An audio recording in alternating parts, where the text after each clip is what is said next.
Pour le particulier, en fait, c'est vraiment très intéressant parce que chaque canal de communication a sa tranche d'âge et sa catégorie, en fait, socio-professionnelle.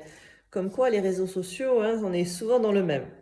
Donc, Instagram, 50% de femmes, mais majoritairement entre 18 et 34 ans. C'est des gens sensibles, en fait, à de belles images, de belles vidéos ou des posts émotionnels avec des émotions en fait positives. Absolument, Instagram doit susciter des émotions positives pour engager vis-à-vis de votre marque ou de votre produit.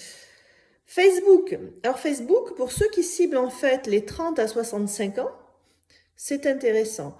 Mais dans les groupes Facebook, on va retrouver surtout les classes moyennes. Donc assez peu de dirigeants ou de CSP+. Donc, ça dépend en fait des produits que vous vendez. Si vous êtes plus une marque de luxe ou des produits beaucoup plus abordables pour monsieur et madame tout le monde installés en famille.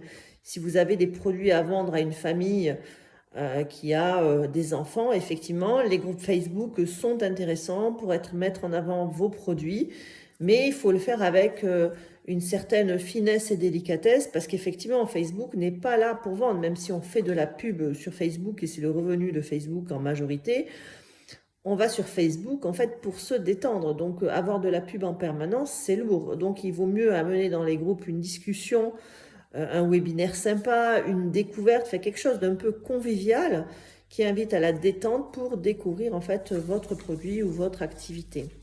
Alors LinkedIn, toujours. Pourquoi pour du particulier?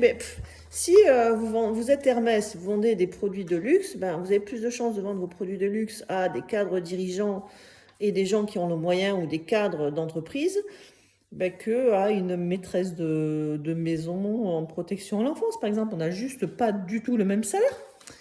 Donc oui, mais effectivement, ça ne doit pas faire non plus réclame sur LinkedIn. On est dans un monde professionnel, donc c'est une mise en avant professionnelle des produits, d'une marque, etc., etc. Donc oui, vous pouvez vendre à du particulier sur LinkedIn, mais on est là plus sur LinkedIn, sur une stratégie de marque, une expertise, et on se met en lien avec sa cible. Mais l'idée n'est pas de faire du démarchage pour vendre. Donc c'est vrai qu'il faut vraiment se faire accompagner sur la stratégie de marque quand on vend à du particulier en CSP+, sur LinkedIn. YouTube. Moi j'aime beaucoup YouTube, mais c'est normal.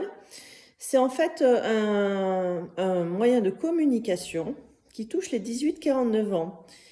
Et en fait, YouTube, alors pour ceux qui ont les moyens de faire de belles vidéos avec des acteurs, un beau cadre, ça permet en fait de mettre en avant votre expertise ou votre produit de niche et son utilisation. Et c'est vrai qu'on a de plus en plus de personnes qui se renseignent sur les produits et les services, qui approfondissent avant d'acheter. Et même, mais bien avant d'acheter. Donc c'est vrai qu'une communication sur YouTube, sur vos produits, sur vos services, votre expertise et de manière fine, c'est très intéressant. La pub sur YouTube, est relativement chère, c'est vrai, mais quand même, YouTube est un moyen de canal de communication qui est à privilégier quand on est un prestataire de service et quand on a une expertise métier pointue, comme moi par exemple dans le SEO international et le SEO local et le marketing.